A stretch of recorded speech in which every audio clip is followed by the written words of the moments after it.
자, 유형 해결의 법칙 공통수학원 1059번 해설하겠습니다. 두 이차 함수 y콜 fx하고 y콜 gx의 그래프가 오른쪽 그림과 같을 때 다음 보기 중에서 옳은 것을 모두 골라라 라고 했습니다. 먼저 fx하고 기억을 보니까 gx의 곱이 양수다. 이 녀석의 해는 x가 a보다 크고 c보다 작다다 라고 했는데 그림을 우리가 한번 옮겨서 생각을 해보면요. 자, 선생님이 그림을 옮겨봤어요. 그래서 기억부터 한번 해결을 해볼 건데, 색깔을 달리해서 한번 칠하면서 해봅시다. 먼저, 기억. fx 곱하기 gx가 0보다 크다의 해가 실제로 a보다 크고 c보다 작은지 확인해야 돼요. 자, 얘들아, fx하고 gx를 곱했는데 0보다 크다라는 얘기는 두 가지 가능성이 있지. 어떤 가능성과 어떤 가능성? 둘 다 양수거나 둘 다 음수인 가능성. 먼저 1번. fx가 양수이고 gx도 양수인 케이스가 있고 2번 fx가 음수이고 gx도 음수인 케이스가 있을 거야. 이해됩니까? 그래서 먼저 1번과 같은 경우에 f는 지금 아래로 볼록인 함수니까 여기서 양수인 부분에다 선생님 파란색으로 칠해보면 요런 부분하고 요런 부분이 나와요. 그래서 C보다 작다 또는 D보다 크다가 첫 번째 fx가 0보다 크다의 해가 되는 거고 두 번째 gx가 0보다 크다의 해는 어떻게 됩니까? 색깔을 달리 해보면 빨간색으로 요렇게 빨간색 부분 요게 gx가 0보다 크다가 되는 거죠. 그럼 얘네 둘이 겹치는 부분이 공통 부분이 되는 거예요. 어디가 겹쳐요? 얘를 수직선상에다 나타내 보면 실수 없이 알 수 있죠. 수직선상에 나타내 볼게요. 먼저 대소가 이미 다 결정되어 있는 A, B, C, D를 체크해 주시고 선생님이 파란색으로 지금 색칠한 부분이 fx가 0보다 큰 부분이었는데 걔가 C보다 작고 D보다 크다였습니다. 그 다음에 빨간색으로 색칠한 부분이 gx가 0보다 크다인 부분이었는데 A보다 크고 D보다 작다가 되는 거죠. 그래서 A보다 크고 D보다 작다까지 이렇게 해봤더니 겹치는 부분이 바로 A와 C 사이구나. 그래서 이 동그라미 1번의 해는 X가 A보다 크고 C보다 작다라는 거를 알았어요. 따라왔어요? 이번에 동그라미 2번이요. fx가 0보다 작고 gx도 0보다 작아야 된대요. 그럼 fx가 0보다 작은 거 어떤 범위에 있어요? 이제 아래로 볼록인 fx 그래프에서 x축 아랫부분이니까 이 녀석의 해는 읽어보세요. 그림을 읽어보면 b보다 크고 d보다 작다가 아니 c보다 크고 d보다 작다가 돼요. 그림에서 c보다 크고 d보다 작다. 여기까지 맞죠? 자, 그 다음에 gx가 0보다 작은 건 어떤 범위예요? 여러분이 좀 불러봐요. gx가 0보다 작은 거. x가 a보다 작다 또는 x가 d보다 크다. 이게 gx가 0보다 작은 부분이죠? 위로 볼록인 그래프가 x축 아랫부분. 그럼 이거 역시도 수직선상에다가 공통 부분을 찾으려고 체크해보면 A, B, C, D는 대소가 결정돼 있었고요. 먼저 fx가 0보다 작았던 C보다 크고 D보다 작다 체크. 그 다음에 A보다 작고 D보다 크다를 체크. 그러면 여기는 공통 범위가 생겨요, 안 생겨요? 안 생기죠? 그러면 두 번째 경우는 해가 있어요, 없어요? 해가 없다라고 할 수 있습니다.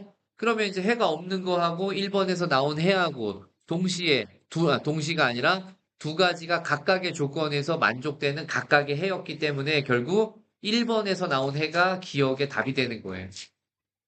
알겠습니까? 네. 그래서 기억은 결국 참이 되는 거구나. 1번에서 나온 녀석만 해로 인정할 수 있는 거고. 그 다음에 니은 볼게요. fx의 제곱이 fx 곱하기 gx랑 같다. 이 녀석의 해는 x는 b 또는 x는 d다라고 했는데 니은을 변형해서 선생님이 fx를 좌변으로 넘기면 fx로 묶어줬을 때 fx 마이너스 gx로 묶이고 얘가 0이다라는 방정식이 생기죠. 이 방정식이 0 되려면 앞쪽에 있는 fx가 0이던가 또는 뒤쪽에 있는 괄호가 0이 돼야 돼요. 그 얘기는 뭐냐? fx가 단독으로 0이던가 또는 fx하고 gx가 만나는 x값을 찾아라 라는 게 해가 되는 거죠. 자, 그래프 보세요. fx가 단독으로 0 되는 x값 뭐하고 뭐예요? c하고 d 나오죠? 이번엔 fx하고 gx가 만나는 x값 찾아보세요. 뭐하고 뭐 나와요? b하고 d 나오죠? 그러니까 이 녀석의 해를 뭐라고 얘기해야 돼? 따라서 전체 해는 C, D, B, D 다 해가 되는 거니까 B, C, D가 모두 해다. 이렇게 볼 수 있죠. 따라왔니? 근데 거기서는 B 또는 D만 해라고 그랬으니까 니은은 맞았어요? 틀렸어요? 틀렸어요. 그 다음에 이제 D급 볼게요. HX라는 애가 2분의 fx 더하기 절대값 fx일 때 hx가 0보다 같거나 작다의 해는 c하고 d 사이냐 이렇게 물어봤으니까 우리는 지금부터 누구만 관찰할 거냐면 fx만 관찰할 거야. 그래서 fx 그래프만 쌤이 그려볼 거라고요. fx 요렇게 생겼어요. 아래로 볼로. 만나는 교점이 c하고 d에서 x축과 만났어요. 맞죠? 이게 y는 fx였다고요. 그런데 이걸 이용해서 새로운 함수 누구를 그릴 거냐면 hx를 그릴 겁니다. hx는 두 가지로 나눠서 살펴볼 수 있는데 속에 있는 fx가 0보다 같거나 절대값 안에 fx가 들어있으니까 그 녀석이 0보다 같거나 클 때는 2분의 fx 더하기 fx가 되면서 결국 fx가 되고 hx는 두 번째 fx가 0보다 작을 때는요 절대값이 마이너스 fx로 풀리면서 hx는 뭐가 돼요? 0이 돼버리죠. 그러면 우리가 지금 방금 위에 그려놨던 그림에다가 선생님이 진하게 색칠을 한번 해볼 거예요. 자, 어떻게 한번 해봅시다. 먼저 fx가 0보다 같거나 큰 부분은 그대로 fx가 된다라고 그랬으니까 여기는 x축 위쪽에 있는 부분이었기 때문에 fx가 0보다 같거나 큰 부분이었죠. 그쪽은 그대로 hx이자 fx인 거예요. 맞죠? 근데 C하고 D 사이는 fx가 뭐보다 작았어요? 0보다 작았죠? 그렇게 되면 hx는 새롭게 뭐가 돼야 된다? 0이 돼야 된다. 그러면 0이니까 이렇게 일직선으로 연결해 주면 되죠. 선생님이 지금 원래 있던 fx 위에다가 형광펜으로 덧칠한 저 부분을 우리는 뭐라고 보면 돼요? y equal hx다. 이렇게 보면 되는 거예요. 맞습니까? 그럼 hx가 0보다 같거나 작다의 해는 자, 누구하고 비교하는 거야? x축하고 비교하는 거죠, 이제. 맞습니까? x축이 0이니까 0보다 같거나 작은 거, 이 빨간색 라인보다 같거나 작은 부분을 체크해야 되는데 같은 건 있어도 작은 건 없죠, hx는. 그 같은 부분에서 해가 생긴 거예요. 어디서 어디까지가 같은 부분이에요? C에서부터 D까지가 같은 부분이었던 거죠. 그래서 이 방정식의 해는 C 이상 D 이하이다라고 한 녀석은 맞는 올바른 얘기죠.